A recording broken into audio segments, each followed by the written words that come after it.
Emisioni Udhë Kryq. Emisioni Udhë Kryq me gazetarin Shkëlqin Bylykbashi. Çdo të premte, ora 13, Udhë Kryq, live me mua Shkëlqin Bylykbashi. Emisioni Udhë Kryq. Na shkruani në Facebook për pyetje, sugjerime dhe komente. Ky emision mundësohet nga AIKA, krenaria e produkteve të qumshit të qytetit tonë në gjithë Shqipërinë. Nëse shëndeti është i rëndësishëm për ju, konsumoni vetëm produkte AIKA.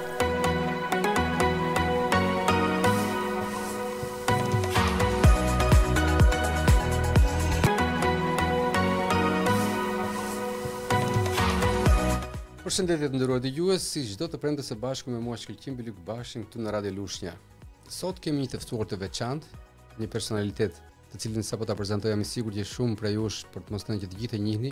Ai është Ardian Koçi, ish drejtues i ADZM-s, administratës zonave të mbrojtura Fier, ose siç i quajmë neve dhe njihnim të gjithë, drejtori i parkut kombëtar Divjak Arabastan. Përshëndetje zoti Koçi dhe kënaqësi që jemi bashkë live për Radio Lushnjën. Përshëndetje zoti Bylykbashi. Faleminderit që më së pari kemi detyrim sepse kontributi juaj dhe akoma është prezent dhe duket në parkun kombëtar Divjak Arabastan, por së fundi ju keni marrë dhe një vlerësim nga Euronatur për kontributin që keni dhënë në mbrojtjen e natyrës. Ardian, urime një herë për çmimin dhe çfarë është Euronatur? Çfarë fokusi ka dhe cili ishte propozimi, kush ishin personat ju propozuan apo si arritët ta merrni këtë çmim? Organizatat mjedisorë më të dëgjuara në Europë është bashkimi i disa fshatave mjedisorë gjermane, por që vepron jashtë Gjermanisë dhe prej 20 vitesh që nga viti 92-93 ka filluar të shpërndajë një çmim të veçantë për meritorët e mbrojtjes mjedise. Për vitin e 25, disa unë ishte zgjova fitues. Se kush më ka propozuar nuk e di. Edhe për mua ngele aktiva e një. Por pash në bordin drejtues të Euronaturës dhënia e çmimit, përpara ceremonisë ne kishim një takim me bordin dhe ato kishin një informacion të gjerë për mua. Mbas rreth një gjysmë të gjigjesh nga ana ime, në fund pasaj filluan po jemi të bindur që kemi bërë zgjedhjen e duhur, kemi zgjedhur ty. Urime dhe suksese edhe një herë nga ana jonë dhe ishte kënaqësi që jo vetëm një bashkëqytetar i ju nuk vlerësua me një çmim të një niveli kaq të lartë, por roli dhe kontributi i tij në mënyrën se si u larguat nga drejtimi i parkut u duk sikur për momentin triumfoi e keqja, triumfoi ligësia, triumfoi intriga, triumfon gjithë të këqijat e mbledhura bashkë si një kundërvendim ndaj njeriu të punës, njeriu të ndershëm, njeriu të përkushtuar. Në fakt, pas ka akoma organizma dhe njerëz që vlerësojnë njeriu e punës.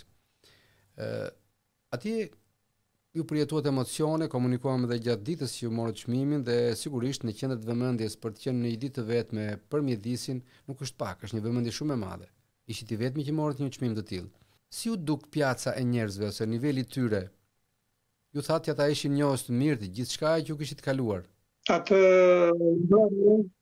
vite atje ishte një pjacë me rreth 50 persona të zgjidhur që nga gjithë Europa. Dhe të shikoj emrin tënd të lëndej për krah fituesve të mirë, Mandela, Gorbachev, Mbreti Carlo dhe shumë të tjerë që kishin punuar për mjedisin, arrijen në një çast të thellë. Unë jam në nivelin e tyre pas kanë bërë diçka. Kjo ishte thjesht një diçka sincere brenda meje që unë kisha vetë në shtëpi. A ishe emocionuese, sigurisht ishe emocionuese, unë do ju kujtoj, do ju përmend një moment. Ato më kishin kërkuar që para një ditës të bëja gati një film të shtretëse. Në fakt nuk më qef të flas me letër, sepse dua të jepem emocionet e pastit. Por ato për arsye të kësaj që kishin kërkuar që gatiteshim dhe mu desh përgatitja një fjalë në letër. E kisha quar atë fjalën aty, pyeta për pyetje para takimit. Ju do do përktheni atë letër, po thamë keni kujdesi, thashë, se unë si zoti të mbarem asaj letër. Megjithatë, filloi ceremonia, erdhi ai të letër, në mënyrë ceremoniale, filloi të fjalën time në një moment letra, sepse emocionet të mëdha dhe më të flitë mas letrës. I kërkova falje për atë, dhe thashë do flas gjërat që unë ndjej në zemrën time. Dhe fola pasaj sa jo letra, mund të folur 20 minuta, dhe në fund fjala ime u shoqërua me duart e tij nga gjithë. Doja të tregoj atë momentin emocional, por që shpesh herë pastaj jep edhe shtys për të paraqitur edhe ato momente, sepse ajo letra, ajo fjala ceremoniale brenda disa uftive që s'mund t'i duhet respektuar. Diplomatik ose gazetar për të folur para. Ardiana, kishte përfaqësues nga Shqipëria prezent në këtë ceremoni?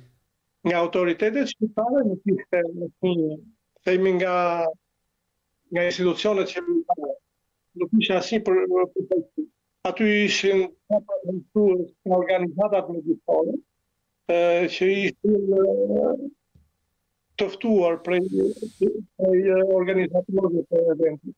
Megjithatë, triumfi erdhi i plot, gjithë ceremonia u përcoll, miqtë dhe dashamirësit e tu që ishin aty, por dhe gjithë format e tjera të troqin vëmendjen dhe e sollën Ardianin si lajm të ditës, pavarësisht se në disa media pranë qeverisë ajo nuk u përcoll për shkak të arsyeve që në tashmë e dim, ti ishe personi pa dëshiruar për atë pjesë që kishte në dorë vlerësimin tënd, por që nuk e bëri dhe kërkoi me domosdoshmëri largimin dhe ju zgjodhët largoheshit për të ruajtur parkun. Në fakt ka rezultuar kështu largimi juaj i shërbeu vijimësisë në parkun kombëtar Divja Karavasta? Unë zgjodha të ruajtja me qëllim që të civilizoja opinionin në drejtim të parkut, por ndërkohë zgjodha të largohesha edhe detyruar kushteve që mirën. Dhe mua më ndonjë që të kërkoj detyra si të institucion. Ishte një moment kur ishte ndryshuar dhe ligji zonave të mbrojtura, se ishte në fazën e ndryshimit, unë e shikoja që ligji që një ligj themi i gabuar, që më shumë linte në vende univoke për të aplikuar me mjedisin, dhe ndërmjet meje dhe konsciencës time, ndërmjet drejtorit dhe konsciencës së një ambientalisti, filloi një luftë e brendshme. Sigurisht, si ligj zbatuar, si ka detyruar të zbatoja çdo lloj ligji, por pjesa tjetër, pjesa e ndërgjegjës konsciencës për të mbrojtur mjedisin natyrën, nuk më lejonte të vazhdoja dhe zgjodha këtë do të bëj. Të mbetesha gjithmonë me ndërgjegje të pastë, si një luftar për mbrojtjen e natyrës, dhe të mos mbahesh një ligj zbatues që diku kishte mbrojtur natyrën, dhe pastaj u bë vetëm ruajtja e natyrës.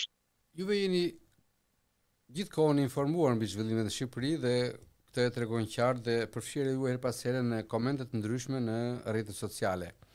Atje në takimin ku ju ishit, treguat dhe ndat me gjithë miq dhe ndjekësit tuaj, një moment shumë interesant që kishte të bënte me një personalitet që ju e shquat në radhët e personave prezent dhe që ishte ministri polak, ish ministri polak i mjedisit.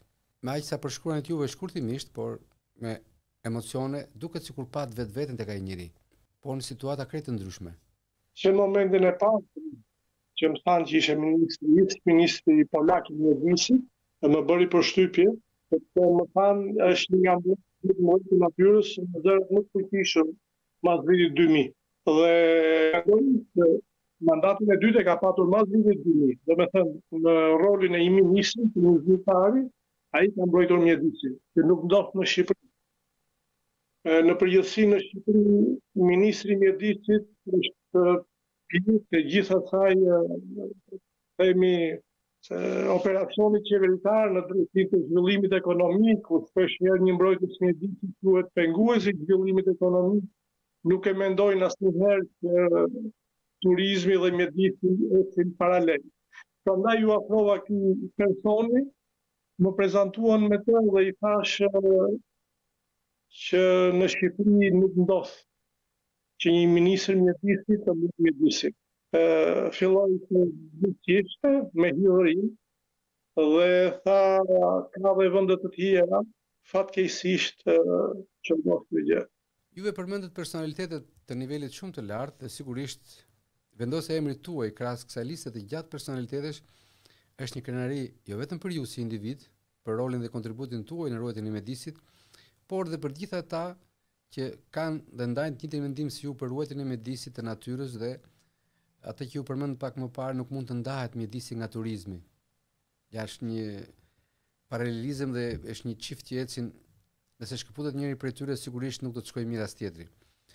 Ardian, gjatë periudhës që ju keni qenë drejtor i ADZM-s ose në krye të Parkut Kombëtar Divja Karavasta, ka patur disa herë tentativa për ta kafshuar këtë zonë, që nga plani madhështor i zotit Pacolli për të ndërtuar një resort të frikshëm nga projekti, që do të hynte goxha në zonën e mbrojtur, e deri tek tjera të tjera që nuk janë bërë publike, por që ju keni patur shansin për t'i diskutuar, kundërshtuar dhe bërë çdo tentativë për të mos lejuar copëzimin e parkut. Në gjykimin tuaj, vazhdojnë tentativat për ta kafshuar këtë zonë kaq të pasur të Shqipërisë, këtë zonë të mbrojtur?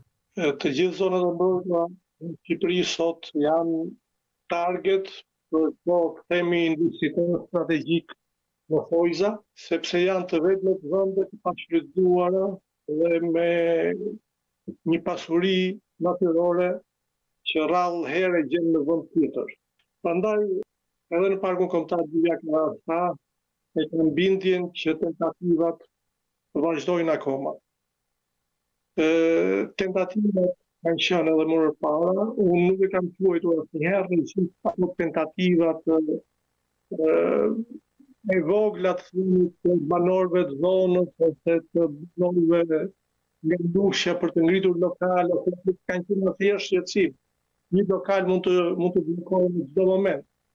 Por ngritja e resorteve, ngritja e investimeve në mbështetje shtetërore, në mbështetje të pushtetit, pastaj ato janë të rrezikshme dhe shumë të vështira për t'i përballuar. Dhe të pakontrollueshme në vimësinë e tyre. Sigurisht dalin jashtë kontrollit. Edhe ai resorti i madh që u fol atëherë ishte diçka që përfundimisht do të shkatronte parkun. Në një moment themi gjatë nxehtësie, mas shumë kundërshtimeve që kisha bërë për ngritjen e atij resorti, këtyre politikanëve që ishin përzier në atë afërë, i thash atëherë, ju keni ndorë çdo gjë dhe çofiçi dhe arrë. Nxirreni Parkun Kombëtar nga zona e mbrojtur, keni emërtimin Park Kombëtar, që s'mund të ndodhte, sepse do të ishte një reaksion ndërkombëtar më i madh se sa i ndodhi. Dhe mund të bëni çfarë do. Për fat nuk vajti deri në fund të projektit. Arritëm që të sensibilizonim jo vetëm qëndrimin civil në Shqipëri, por edhe trupin diplomatik që akredituar. Dhe një grup prej këtyre ambasadorëve i ka drejtuar edhe një letër kryeministrit të Shqipërisë. Mbaj mend që atëherë në park ka ardhur në vizitë dhe ministri japonez i mjedisit, ka ardhur që dënuar nga ambasadori japonez, sepse neve ishim në fazën e fillimit të projektit në park me qeverinë japoneze dhe nuk i kusht në qoftë se projekt do të bëjë zbatimin, qeveria japoneze të gjithë projektet që kanë park. Edhe kjo formë presioni pati dhe ajo efektin e saj. Sigurisht, pati dhe ajo efektin e saj, sepse erdhi gjithmonë duke u shkurrë ajo kërkesa e tyre. Vazhdonin kërkonin nga 1300 hektar, kërkonin fillim e ulën e bën 600 dhe neve miratonin vetëm në zona rekreative. Zona rekreative do të gaboj, është ajo zona e plazhit, atë 300 hektar të gjitha. mund të ndërtoj, po gjithmonë duke zbatuar planin e menaxhimit të parkut në drejtim të lartësisë së ndërtimeve dhe të materialeve të sigurimit. Ardian, do t'i lëm pak hapësirë biznesit, do të rikthehemi prapë sërish bashkë në bisedë. Publicitet.